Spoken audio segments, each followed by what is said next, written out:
There are two exercises in this module. I'm going to describe them both to you now, and then I suggest that you take some time and go away and try and solve them by yourself. If you succeed or fail, come back and I'll work through the solutions that I provided for you. The first exercise: write a program that asks the user two separate questions, their first name and their last name. I want that to be two separate scanfs.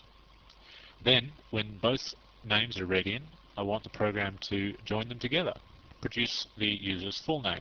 Make sure you put a space between their names. Output the total name, and also output the length of that name, the number of characters in their name, including the space. Okay. The second program is a program to convert Celsius to Fahrenheit. I want the user to type in a Celsius temperature in degrees, and I want the program to convert that into Fahrenheit and then output the result to 2 decimal places. If you don't know what the formula for converting Celsius to Fahrenheit, it's 32 plus the degrees Celsius times 9/5. So for example, if the degrees Celsius were 100, then 100 times 9/5 is 180, plus 32 is 212. So 100 degrees Celsius is 212 degrees Fahrenheit. Now, I want the result to be to 2 decimal places. I know I said that before. There's two ways of achieving that.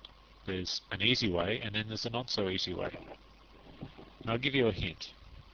I'll give you the easy way of doing it, and then I'll describe a little bit about the hard way of doing it. The easy way to do it is to get the user to read in the Celsius degrees into a double. In other words, wherever you store the Celsius in your program, store that in a variable that is of type double. So that should make the program quite easy for you. If you want a challenge, if you want the difficult way of doing it, then the variable that contains the Celsius degrees, make that an integer. Read in the number as an integer and see if you can get the result to come out to 2 decimal places. You might think that's easy, but it actually requires you to do something that we haven't learned how to do yet.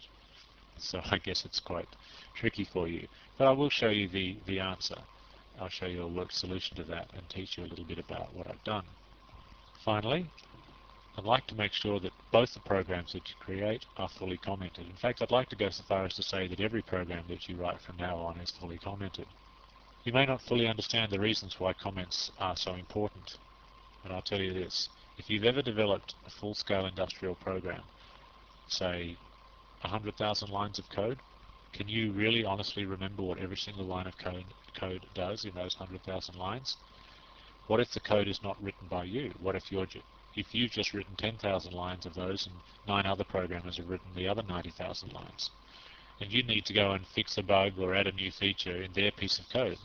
Maybe they've left the company and it's your responsibility to look after their code now. And you go into their code and it's not commented. Okay, I think you're getting the general idea. But I will say that I've written pieces of code myself, pieces of code that I thought were quite simple and straightforward and that I was very happy with. And 6 months later I go back and I look at the code and I go, why did I do that? What's that line doing? I don't understand why this is doing this, what it's doing. Now, I can obviously figure it out if I take a bit of time, but the point is I don't want to have to take time. I want a little comment sitting right there to say, this is why I've done this. This is why this is done now and not something else. That's what comments are about. Anyway, that's chapter 3 exercises. Come back and I'll show you the solutions in the next